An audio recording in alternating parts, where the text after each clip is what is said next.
بسم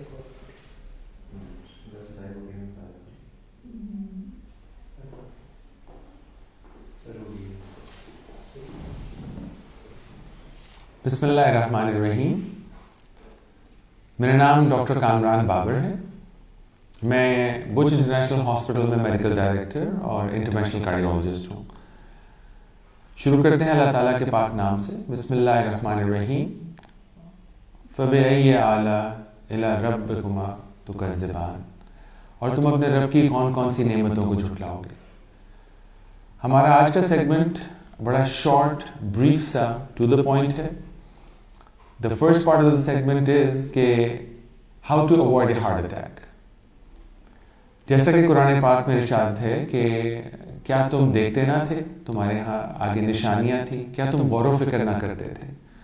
تو I think یہ ہمیں بتاتا ہے کہ ہمیں ایک اپنی فیملی کے لحاظ سے ریئلٹی چیک کرنا چاہیے اور یہ دیکھنا چاہیے کہ ہارٹ اٹیک کے وہ کون سے رسک فیکٹرز ہیں جو جینیٹیکلی ہماری فیملی میں رن کر رہے ہیں. مثلاً ڈائبٹیز, بلڈ پریشر, کولیسٹرول, اور اگر لائف سٹائل کے حساب سے دیکھا جائے تو انیکٹیویٹی, زیادہ کھانا, موٹاپا اور اسموکنگ, یہ چیزیں آپ کو ہارٹ اٹیک کی طرف لے کے جاتی ہیں. ان میں سے اکثر چیزیں ایسمپٹومیٹک ہوتی ہیں, یعنی جب تک آپ کولیسٹرول چیک نہیں کریں گے آپ کو نہیں پتہ چلے گا کہ آپ کا کولیسٹرول ہائی ہے. اگر آپ بلڈ پریشر چیک نہیں کریں گے تو آپ کو نہیں پتہ چلے گا کہ آپ کا بلڈ پریشر ہائی ہے, انلیس کہ بلڈ پریشر بہت ہائی ہو اور آپ کو ہیڈ ایک یا گردن میں کھچاؤ دینا شروع کریں. تو اگر آپ کی فیملی ہسٹری ہے ان چیزوں کی تو اٹ از امپورٹنٹ کہ آپ اپنی یہ چیزیں گاہے بگاہے چیک کرتے رہیں.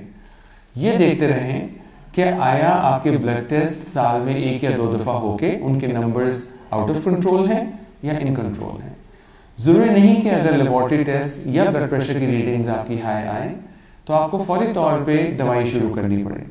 ہمیشہ پہلے لائف سٹائل ماڈیفیکیشن سے چیز شروع کی جاتی ہے. ایٹ رائٹ, اپنی اماؤنٹ, مقدار جو کھانے کا پورشن سائز ہے اس کو ریڈیوس کرنے کی ضرورت ہوتی ہے.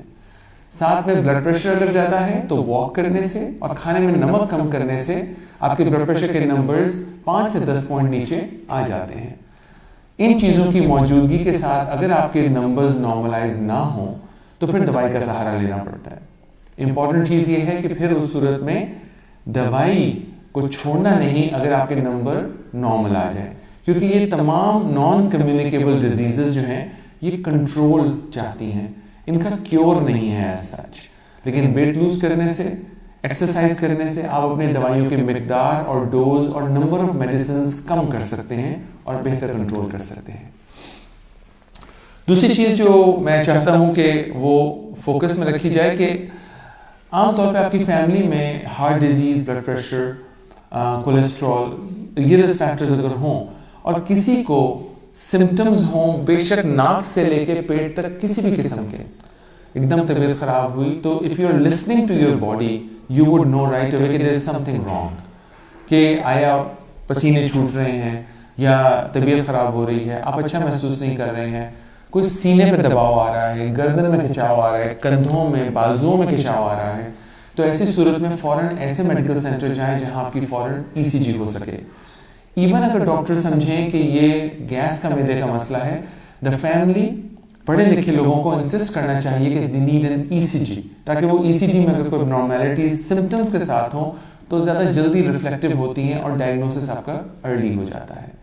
تو یہ وہ چیزیں ہیں جس میں کہ ہارٹ اٹیک کا ڈیمیج کو آپ منیمائز کر سکتے ہیں اور اپنے آپ کو ایک ہائی رسک کیٹیگری سے لا کے ماڈریٹ یا لو رسک میں لے کے آ سکتے ہیں. سو یہ پہلا سیگمنٹ تھا ہمارا کہ how to avoid heart attack. آپ کی توجہ کا بہت بہت شکریہ.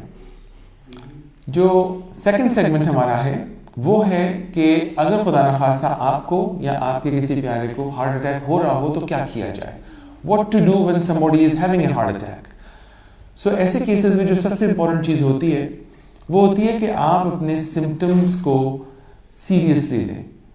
اس کا طریقہ یہ ہے کہ اگر کسی بزرگ کو رات 1-2 بجے تکلیف شروع ہوئی ہے تو وہ فوراً فیملی کو متوجہ کریں, چاہے اس کے لیے ان کو بچوں کو اٹھانا پڑے, اور وہ آپ کو کسی ایسے میڈیکل سینٹر میں لے کے جائیں جو کہ آپ ودن 30 منٹس پہنچ سکیں, جہاں پہ کہ ECG اور ہارٹ سے متعلق آپ کو علاج, تشخیص بر وقت مل سکے. ہمارے بہت سارے ماشاءاللہ گورنمنٹ کے ادارے ایسے ہیں جو کارڈک سینٹرز بنے ہوئے ہیں, دے آر ویل اکوپڈ کہ اگر آپ وہاں جاتے ہیں وہ فوراً آپ کی ای سی جی کرتے ہیں, اور اگر اس میں ہارٹ اٹیک شو ہو تو ان کے پاس ٹیپٹوکائنیز ایک انجیکشن ہے جو کہ آپ کو with in an hour of your symptoms لگ جانا چاہیے, اس سے اس کا سکسیس ریٹ بہت بہتر ہو جاتا ہے. اور اگر خون کی نالی نہ کھلے جس کی وجہ سے ہارٹ اٹیک ہو رہا ہے تو ایسی صورت میں پھر فوراً اینجیوگرافی یا اینجیوپلاسٹی کی جاتی ہے. تو یہ سہولت جو ہوتی ہے صرف بڑے سینٹرز میں اویلیبل ہے. تو آپ کو ایسا پلان کرنا پڑتا ہے کہ اگر آپ کے پاس گورنمنٹ کا ایسا انسٹیٹیوٹ موجود نہیں ہے تو ایسا کون سا پرائیویٹ انسٹیٹیوٹ ہے جہاں پہ آپ اپنے آپ کو فائنینشلی ریڈی کریں, آپ کے پاس بیک اپ میں 2-2.5 لاکھ 3 لاکھ کی اماؤنٹ موجود ہو, یا آپ ایسی انشورنس اپنے جاب کی طرف سے یا انشورنس کمپنی کی طرف سے لیں جو کہ آپ کے اس ضرورت کے وقت آپ کے فائنینسز کو ایک طرح سے مینیج کر سکے. سو آپ کو اس لحاظ سے تیاری کرنے کی ضرورت ہوتی ہے جس کے تحت آپ یہ چیز اکمپلش کر سکتے ہیں. سو اس کے علاوہ گھر میں ایسی کون سی چیز ہے جو کہ آپ فوراً طور پہ مریض کو دے سکتے ہیں. اگر آپ کے پیشنٹ کے ہائی رسک ہیں جس میں سے کہ diabetes, blood pressure, cholesterol, smoking, obesity, sedentary life style, بیٹھے رہنا, یہ ساری چیزیں موجود ہوں تو آپ گھر پہ ایک پتا ڈسپرین کا رکھیں, ان کو فوری طور پہ ڈسپرین 300 ملی گرام کی گولی کھلائی جا سکتی ہے. زبان کے نیچے اینجسڈ رکھنے سے بلڈ پریشر بھی ذرا نیچے آ جاتا ہے اور خون کی نالیوں میں تھوڑے سے کھلنے سے سمپٹمز بہتر ہو جاتے ہیں. اس میں آپ کو کچھ ٹائم مل جاتا ہے جس سے کہ آپ اپنے قریبی میڈیکل سینٹر پہنچ کے یہ بیسک ہیلپ حاصل کر سکیں. امپورٹنٹ چیز یہ ہوتی ہے کہ اگر آپ کو کچھ محسوس ہو رہا ہے تو اسے اپنے تک نہ رکھیں, اسے فیملی سے شیئر کریں تاکہ آپ کی وقت پہ ٹیسٹنگ ہو, آپ کے وقت پہ ڈائگنوسس ہو, اور اس سے پہلے کہ نقصان ہو آپ چیزوں کو کنٹرول کر سکیں. یہ ڈاکٹرز آپ کو بہتر گائیڈ کر سکتے ہیں کہ اگر آپ کے دل کو انہوں نے معائنہ کرنا ہے تو اس میں ای سی جی, ایکو, سٹریس ٹیسٹنگ, ٹریڈ مل کی سٹریس ٹیسٹنگ, ادھر آپ کو تھیلیم کی ضرورت ہے یا آپ ڈائبیٹک ہیں تو آپ کو سی ٹی اینجیوگرافی کروانا چاہیے, یا آپ اتنے ہائی رسک ہو چکے ہیں کہ سیدھا آپ کو اینجیوگرافی کی طرف جانے کی ضرورت ہے. یہ فیصلہ آپ کے کلینیشنز جو اسپیشلسٹ ہوتے ہیں, کارڈیولوجسٹ ہوتے ہیں, وہ آپ کے کیس کو ڈسکس کر کے ڈیسائیڈ کرتے ہیں. آپ کی توجہ کا بہت بہت شکریہ, تھینک یو ویری مچ. اب اگر آپ کے لائیو کوشچنز وغیرہ ہیں تو the forum is open and then we can take the live questions. Thank you very much. ایک سوال ابھی آیا ہے کہ اگر کسی کو سانس چڑھنے کا مسئلہ ہو رہا ہو, خاص طور پہ سٹیئرز میں, اور وہ اسموک کرتا ہو تو اسے کیا کرنا چاہیے.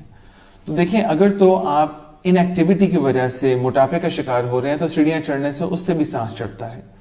اگر بلڈ پریشر ہائی ہو تو جب تک آپ بلڈ پریشر چیک نہیں کریں گے آپ کو یہ نہیں پتہ چلے گا کہ بلڈ پریشر ہائی ہے. اس میں بھی آپ کو ایگزرشنل ایکٹیویٹی کرنے سے سانس جلدی چڑھ سکتا ہے. اور اگر اسموکنگ سے لنگز کا ڈیمیج ہو رہا ہے تو ڈیفینیٹلی اسموکنگ چھوڑنے کی ضرورت ہے. کچھ لوگوں کو سائیکولوجیکلی اسموکنگ کا مسئلہ ہوتا ہے کہ وہ جو ہی اسموکنگ چھوڑتے ہیں ان کو تھوڑی اریٹیبلٹی, اسٹریس فیکٹر زیادہ ہوتا ہے, وہ اپنے کام پہ توجہ نہیں دے پاتے. دوسرے لوگوں کو فزیکل پرابلمس ہوتے ہیں کہ ان کو کئی دفعہ سے لگتا ہے کہ ان کو کانسٹیپیشن ہو رہی ہے, ان کا سسٹم جام ہو جاتا ہے and they can't move their bowels اگر وہ اسموک نہ کریں. تو ایسی صورت میں ایسی دوائیاں بھی موجود ہیں اور ایسی سائیکو تھراپی کے بہت ساری ٹیکنیکس بھی موجود ہیں which can help you to quit smoking definitely. تیسرا ایک سوال جو ہے, ایک سیکنڈ کوشچن آیا ہے کہ اگر میں اسموک کرتا ہوں اور میرا ہارٹ ریٹ انکریز ہوتا ہے اور میرے اسٹیئرس چڑھنے پہ دل کی رفتار تیز ہوتی ہے تو مجھے کیا کرنا چاہیے. دیکھیں, بات یہ ہے کہ آپ کے پورے نظام میں ہارٹ بیٹ اور بریدنگ, لنگز اور ہارٹ دونوں بڑے کلوزلی ایسوسیٹڈ ہیں. جن لوگوں کو لنگز کے پرابلم ہوتے ہیں, جب ان کو کوئی ایکٹیویٹی کرنی پڑتی ہے تو ان کی باڈی کو اتنی آکسیجن نہیں پہنچ پاتی, تو اس سے ان کی سانس کی رفتار بھی بڑھ جاتی ہے اور دل کی پمپنگ بھی تیز ہو جاتی ہے. تو ایسے کیسز میں آپ لنگز کی وہ دوائیں استعمال کرتے ہیں جس سے آپ کے اندر جو آکسیجن کی کمی ہے اس کو منیمائز کیا جا سکے. جس طرح برونکو ڈائلیٹرز ہوتے ہیں, یہ وہ پمپس ہوتے ہیں کئی دفعہ, یہ نیبولائزیشنز ہوتی ہیں, یہ ایسی دوائیاں ہوتی ہیں جس سے آپ کی الرجی اور جو آپ کی ہوا کی نالیاں لنگز کی ہیں وہ ذرا کھل جائیں, تو ان سے آپ کی بہتری آ سکتی ہے. اور اگر ہارٹ بیٹ تیز ہو رہی ہو تو اس صورت میں ہم ایسا کرتے ہیں کہ وہ دوائیاں دیتے ہیں جس میں کہ لنگس پہ افیکٹ نہ ہو اور آپ کی ہارٹ کی بیٹ فزیولوجیکلی لو آ جائے. کچھ لوگوں کی ہارٹ بیٹ کچھ اور وجوہات سے بھی تیز ہوتی ہیں, مثلا اسٹریس کے ساتھ, مثلا ان میں خون کی کمی ہو تو انیمیا کا ورک اپ, اور کئی دفعہ لوگوں کو تھائرائڈ کا مسئلہ ہوتا ہے تو ان کو تھائرائڈ کو چیک کروانا ہوتا ہے. تو آپ کے میڈیکل اسپیشلسٹ اس میں آپ کو زیادہ بہتر ہیلپ کر سکتے ہیں یہ ڈیسائیڈ کرنے میں کہ آپ کا جو سمپٹم ہے وہ کس کیٹیگری کی پرابلم کی وجہ سے آ رہا ہے. ایک سوال اور آتا ہے کہ ہماری فیملی سمجھتی ہے کہ ہمارے کسی بزرگ کو اینجیوگرافی کی ضرورت ہے, تو ہم کیسے ان کو آسان طریقے سے سمجھا سکیں کہ اینجیوگرافی کیا ہوتی ہے اور اس میں کیا نظر آتا ہے. تو اس کے لیے بڑا آسان سا طریقہ ہے, آپ یوٹیوب کے اوپر اینجیوگرافی کو سرچ کریں, ویڈیوز ملتی ہیں. ایک ویڈیو اگر آپ چاہتے ہیں تو میں بھی آپ کے ساتھ شیئر کر سکتا ہوں. یہ ہماری بنائی ہوئی ویڈیو نہیں ہے, یہ پبلک انفارمیشن کے لیے یوٹیوب سے لی گئی ہے. سو ڈسکلیمر ہمارا یہ ہے کہ یہ پبلک انفارمیشن کے لحاظ سے ویڈیو ہے جس کو ہم آپ کو دکھا کے میں آپ کو آسان الفاظ میں وہ سمجھا سکتا ہوں کہ اس پہ کیا نظر آ رہا ہے. تو اگر آپ ویڈیو رن کر سکتے ہیں سسٹم میں تو کائنڈلی ویڈیو رن کیجئے اور ہم اس لحاظ سے اس کو ایکسپلین کر دیتے ہیں. تو بیسیکلی یہ ایک ہارٹ بیٹنگ ہے, اس کے اوپر آپ کی خون کی نالیاں بڑی چھوٹی چھوٹی سی نظر آتی ہیں. ان نالیوں کی رکاوٹ کی وجہ سے ہارٹ اٹیک ہوتا ہے.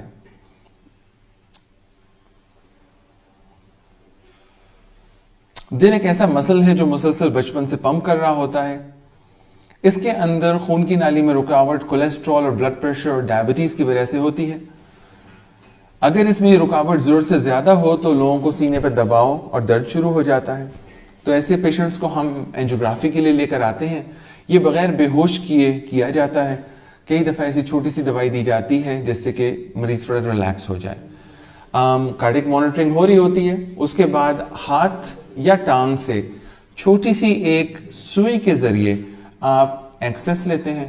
آپ کو سوئی چبھنے کا صرف سن کرنے والی سوئی کا پتہ لگتا ہے, اس کے علاوہ نہیں.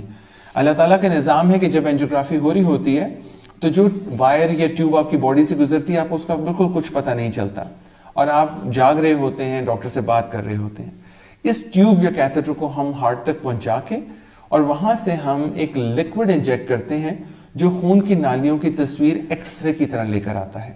اس میں آپ ٹیبل پہ سیدھا لیٹے ہوتے ہیں, ایکس رے مشین آپ کے اوپر ہوتی ہے اور اس کی مدد سے ہم آپ کے دل کی خون کی نالیوں کی تصویر لیتے ہیں. ایک دفعہ ٹیوب جب آپ کی پہنچ جاتی ہے تو اس میں تقریباً 3 سے 4 منٹ لگتے ہیں. ان 3 سے 4 منٹ کے اندر جب ہم یہ خون کی تصویر لیتے ہیں تو جیسا کہ آپ اسکرین پہ دیکھ رہے ہیں درخت کی شاخوں کی طرح دل کی خون کی نالی نظر آتی ہے. اور وہ نالی اگر کسی جگہ سے دبی ہوئی ہو تو ایکچولی وہاں پہ بلاکیج ہوتا ہے. اس تشخیص کے عمل کو اینجیوگرافی کہتے ہیں جس میں صرف 10 سے 15 منٹ لگتے ہیں. اس کے بعد فیملی کو بلا کے دکھایا جاتا ہے کہ یہاں پہ خون کی نالی میں رکاوٹ ہے اور اس کو سٹینٹ سے کھولنے کی ضرورت ہے. تو سٹینٹ ایک چھوٹا سا میٹل کا سپرنگ ہوتا ہے جس کو ہم اسی طریقے سے بالکل بغیر کسی آپریشن کے اندر خون کی نالی میں ڈال کے پہلے بلون سے جگہ بناتے ہیں تاکہ وہاں سٹینٹ ڈالا جا سکے. اور اس دوران آپ کو کوئی خاص درد وغیرہ عام طور پہ نہیں ہوتا. لیکن اگر دل کی خون کی نالی میں رکاوٹ متعدد جگہوں پر ہو تو پھر کسی ایک جگہ پہ سٹینٹ یا بلون ڈالتے وقت سینے پہ وقتی طور پہ تھوڑا سا پریشر آ سکتا ہے.